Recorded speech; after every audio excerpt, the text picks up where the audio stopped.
Nowadays, internet is filled with racism against Indians. But before I even talk about racism against Indians, let me explain to you what do we mean by the word brown sepoy. Well, historically, a sepoy, which was derived from the Hindi word sipahi, which means an Indian soldier who was serving for the colonial power. These were the Indian guys who were working for the British Empire as soldiers, as policemen. They were catching the informants working for the Indian revolutionaries trying to get freedom from the British Raj, the British Empire. They were the Indian guys who were in the administration of British Empire, in the army of the British Empire, fighting their world wars and ruling over other Indians by siding themselves with the British Empire. These were often a native man standing inside a structure that did not truly see him as equal. And the uniform that these brown sepoys wear were local, but the loyalty was not to the local people. Today, the battle looks different, and the battlefield is different as well. There are no muskets, there is no East India Company, there is no colonial army in the older sense. But the mentality survives, the mentality remains there. To me, what is a new age brown sepoy? To me, a new age brown sepoy is not simply a brown person living in abroad. It is not every Indian in the diaspora, it is not every Indian living abroad, it is not every successful Indian, not every conservative Indian in their respective political background, not every assimilated Indian, and not every person who criticizes Indian society. I'm talking about a mindset. Um, a brown sepoy in the modern sense is someone who seeks approval by distancing themselves from their own very people, sometimes who watches anti-India humiliation and becomes normal with it, someone who encourages us and says nothing about it, sometimes someone who even packaged that humiliation in a very more acceptable form. And this video is not mainly about the racists because they exist and they always will. This video is about the brown people who made the anti-Indian hatred easier to normalize. Because racism against Indians did not become normal overnight. It was normalized slowly through jokes, caricatures, silence, class, distance, selective shame, and a terrible habit that some of us Indians have, which is the habit of proving that we are not like other Indians. That to me is where the New Age brown sepoy movement began. If we see the anti-Indian hate that I said did not begin yesterday, let us start with that. Anti-Indian mockery is not new actually. The internet did not invent it. Twitter did not invent it. TikTok, Instagram Reels did not invent it. Reddit did not invent it. Long before online pylons were there, long before Indian and South Asian identities were already being flattened into caricatures in the form of the popular culture, you had the accent joke, you had the smell joke, you had the awkward nerd stereotypes, you had the socially undesirable man, brown man stereotype, you had the cultural treated as strange, loud, backward, and somewhat uncool. And because of this, a lot of problems started arising for the Indian communities. Appu became one of the biggest examples of this. The criticism of Appu became so mainstream that a whole documentary was made around it. And eventually, the actor Hank Zakaria, who used to voice for Appu, he stepped away from the role. That matters because it shows that this was not just harmless comedy, as say, it was an identity training. It taught audiences how to look at Indians. This is how prejudice often works actually. First, it appears as an exaggeration, then as a humor, then as familiarity, and then as an instinct. And by the time people realize it is racism, it has already been normalized in the form of the culture. So when people act as if Indian hatred, anti-Indian hatred, came out of nowhere, I disagree. No, it was cultivated slowly, repeatedly, casually. And the reason that matters is because once something becomes culturally casual, it becomes socially cheap. If it becomes culturally normal, it becomes socially cheap. And once it becomes socially cheap, everyone can participate it without any guilt or remorse, without feeling as if they are doing anything that is something morally serious. This is where Indians became vulnerable. The Indians should know this fact that the internet did not create it, it scaled it. Even though the anti-Indian stereotype is old, something has definitely changed. The internet did not create the anti-Indian hate, but it industrialized it. There's evidence that the anti-Indian hate, the anti-South Asian hate has risen sharply over the recent years, specifically around politically visible South Asian figures. A large share of Indian Americans are now complaining about the discriminations, they're reporting about it, that they are facing in everyday life. So this is not imaginary. This is not just sensitivity. This is not just people making jokes now. Something has escalated, and the internet has been a perfect machinery for this escalation. Because now hatred is participatory. Anyone can join in, anyone can pile on, anyone can reduce an entire civilization of 1.5 billion people into a meme. You do not need power to humiliate a people, you just need virality. And Indians, for a variety of reasons, has become one of the easiest targets for this kind of mass ridicule and virality. But again, and that is the most important part, my focus is not on the people who do the hating, people who are racist. My question is, why was this allowed to become so normal? Why was anti-Indian ridicule allowed to become so low cost? Why did it become so socially safe to humiliate Indians and not face any repercussions? This is where we have to look inward. Now, this is where the conversation gets actually uncomfortable because the usual story is racism is bad, racists are bad, racism exists, minorities suffer, but that's not the case now. This is not enough to explain this case. Indian Americans are not invisible community. We are talking about Indian Americans, British Indians, who are one of the most affluent, highly educated communities in the United States and United Kingdom. Their household incomes are high, their educational attainment is high, they represent in technologies, in medicines, in academia, even in politics now, and even in business environments. So, why does anti Indian hate feel socially easier than hate against many other groups? You try to hate against Asians, you will face Asians coming out and calling you out. You try to see the Asian hate campaign that was started, the anti Asian hate campaign, I mean. You can see that in South Asia, if you will target a Pakistani or Bangladeshi, it is labeled as Islamophobia and the whole machinery clicks in. You can see that in the anti-black sentiments as well, where if you target blacks, people come up and say that it's racism. But for Indians, there's nothing like that. Anti-India sentiments are treated very normal to the point that there's not even talks about it. So why does anti-India hate feels socially easier than many other hate groups that exist for other races and people? So my answer is not that the Indians deserve it or they are weak or they are silent at all. Some Indians are speaking up. But my answer is this, that the collective pushback has been very fragmented. Indians have been divided into culture, caste, religion, races among themselves, even though there's not one single particular Indian race. Different ethnicity of Indians are there and they have divided itself. Because a section of Indians have spent too long also trying to prove that they are not like the other Indians who are being mocked, that they are Indians, but they are more Americans, more British. Which is nothing wrong is there, but when you distance yourself from other Indians, thinking that you will be accepted by the people who are hating your very own people in the name of the color, thinking the fact that your ideological closeness will get you closer to them, it's actually ridiculous. That is a key line with which is the reason why the new age brown sepoys are coming up, is that they are trying to prove I'm not like them. And that sentence has done a very enormous damage, in my opinion. It is a sentence of embarrassed elite. It is a sentence of a class climber. It is a sentence of brown person who surely believes that ridicule becomes safer if it is redirected downward, which means Indians who are coming new to the country, Indians who have accent, Indians who are new immigrants. The psychology actually gives us a language for this. Research of internalized racism and respectability politics show that people from marginalized groups can begin to absorb negative stereotypes, feel shame about their very own group, and distance themselves from people who make those stereotypes feel socially costly. In simple terms, if the world laughs at your people long enough, some people might fight back, some people may become proud, and some people try to escape the group. The third category matters for this video because this is the reason why we have a lot of new age brown sepoys among us Indian communities. Because the new age brown sepoy is not always openly racist, often they are simply relieved that the joke is not directed towards them yet. So what made a brown sepoy actually looks like in this modern times?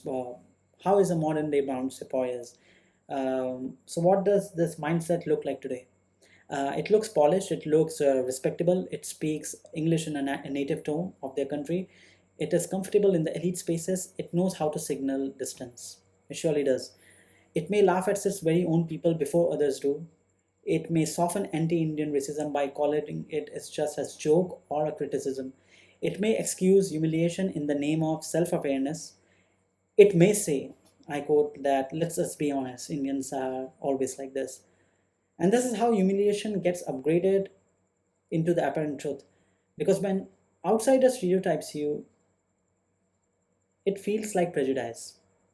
If an outsider is making opinion on you, it feels like prejudice. But when an insider packages the same stereotype, it somehow looks like an honest opinion. This is one of the most dangerous things a brown sepoy does. They do not merely endure ridicule, they often authenticate it. And why? Because distance can feel safer than the solidarity. If the crowd is mocking Indians, then the sepoy's strategy is simple. Do not challenge the crowd. Do not talk to them. Do not try to have debate or argument with them. Do not try to make them understand. Prove you are not part of that Indian crowd who are being mocked out and just walk away. This is not courage. This is not sophistication. This is social bargaining, which modern day brown sepoys are masters at. And the normal community pays a terrible price when too many of their upwardly mobile members begin bargaining their own ways. Now, let us move into something very interesting. Let us move into politics. I want to be careful here.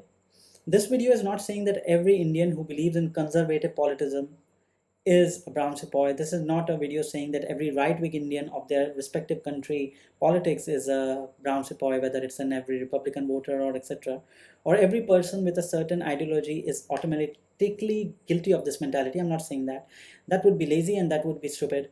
My point is narrower. There are brown political figures and brown commentators who attach themselves to power structures that are very deeply shaped by the majoritarian instincts. And then imagine that the ideological closeness that they have developed in order to support this majoritarian instincts will cancel the racial distance, but it doesn't happen. History keeps humiliating that belief. You can align with power, you can defend the structure, you can carry water for it, you can even become useful to it, but if the structure fundamentally reads you as a brown, foreign, or civilizationally outside their own civilization, then your utility does not equal to acceptance. And this is what you are seeing with the modern day Republicans who were supported by the Indians who supported the Republicans, someone like Vivek Ramaswamy or Dinesh D'Souza, or someone as half Indians as like Priya Patel. These are the examples of the political brown sepoys who are facing the heat themselves from the same white majoritarian Republican vote bank people, that they are calling them out and saying mean things to them, racial things to them. But they thought that the ideological closeness will somehow equate to the racial distancing that they were facing or that they have faced maybe in their life, but it did not happen because history has always proven that. This is why high-profile Indian origin figures being hit by the racist backlash, and this matters more symbolically. It makes one thing very obvious: elite proximity. Elite proximity does not automatically protect a brown person from receiving the racial backlash, from receiving the backlash of the racist. That is the political lesson. The brown sepoy believes loyalty will purchase belonging. It often does not. And at best, it purchases temporary tolerance. And that tolerance ends the moment your brownness becomes a useful target for their political motives. Then we have the cultural brown sepoys. Uh, Politics is only a part of it, but when you go to the culture version of brown sepoys, things get very interesting because this is the one of the most influential form of brown sepoys, because culture enters people's instincts before the politics enters their arguments. What do I mean by cultural brown sepoys? I mean people who does not just criticize Indian society, which is fair and necessary and it must, but who package the Indian identity as a consumerable embarrassment.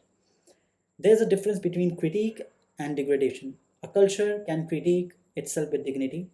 It can talk about patriarchy, hypocrisy, repression, colorism, casteism, parental control, awkwardness, and everything else. That is not the issue.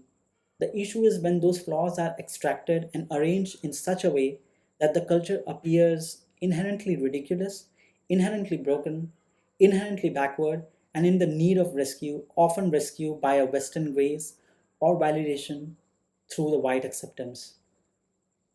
Projects that Mindy Kaling has been part of, Never Have I Ever, or some movies like Blue Basmati, these are the prime examples of this, what I'm trying to say. Some critics have argued that the certain diaspora storytelling has respectively moved in that direction, not complexity but caricaturish, with better lightning, not introspection, but self orientation, not honesty, but a more polished form of selling your story about your own people through the eyes of the outsiders.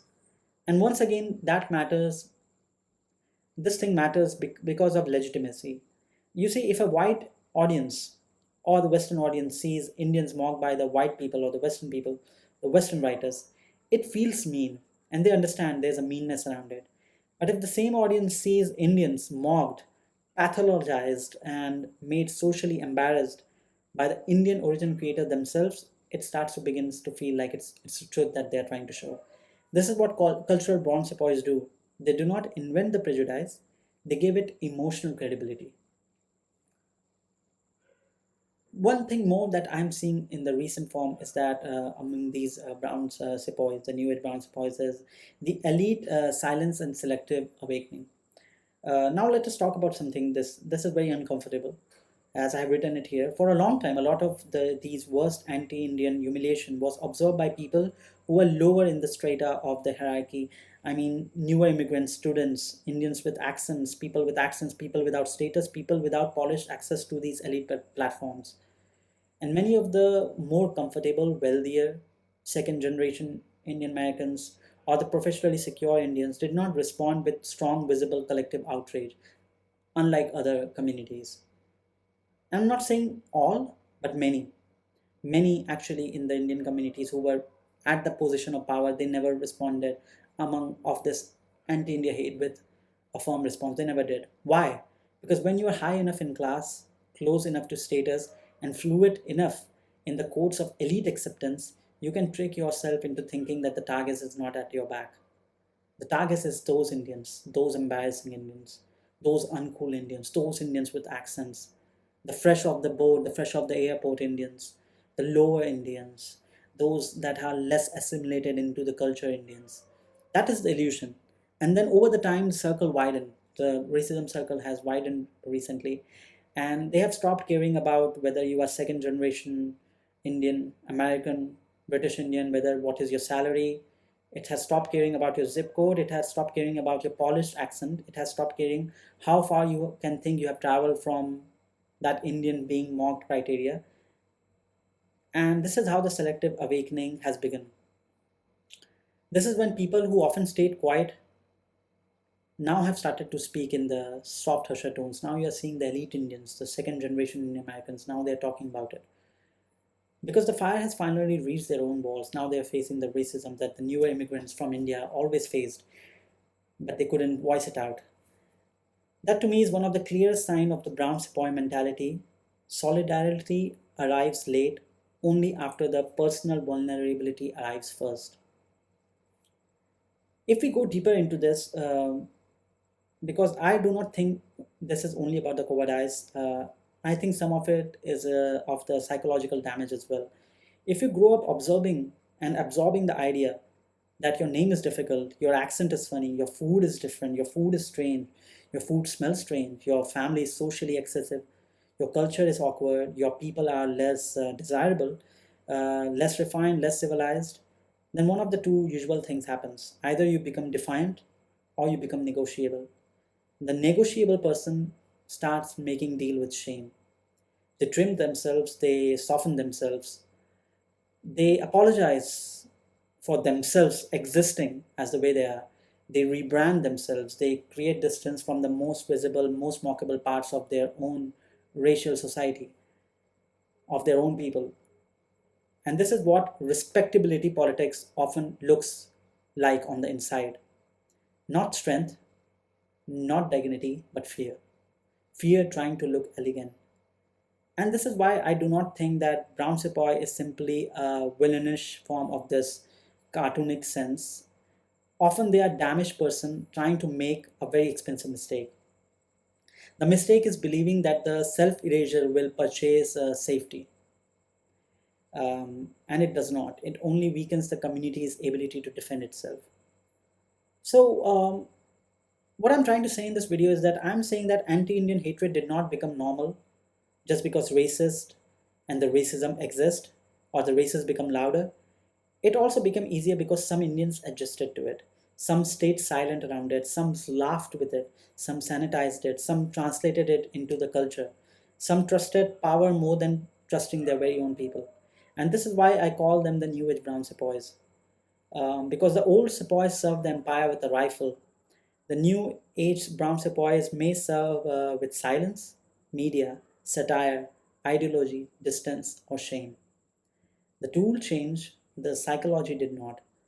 And if this continues, the anti Indian hatred will not just be a problem outside the community, it will remain easy because part of the community keeps helping it and letting it be more acceptable. So, this video is not about the racist. Racists will always exist, prejudice will always search for the cheap targets. The real question is this: when your people were being humiliated, what did you do? Did you speak up? Did you stand up? Did you refuse the laughter? Did you refuse the bargain? Or do you prove one more time that you are not like those Indians? This is the question. That is the question I have. And the answer to the question decides whether the community keeps its dignity or keeps producing new age brown sepoys. Because if you spend too long trying to be accepted by the people who only tolerate you conditionally, you may one day wake up and realize you did not escape the insult, you just helped it spread.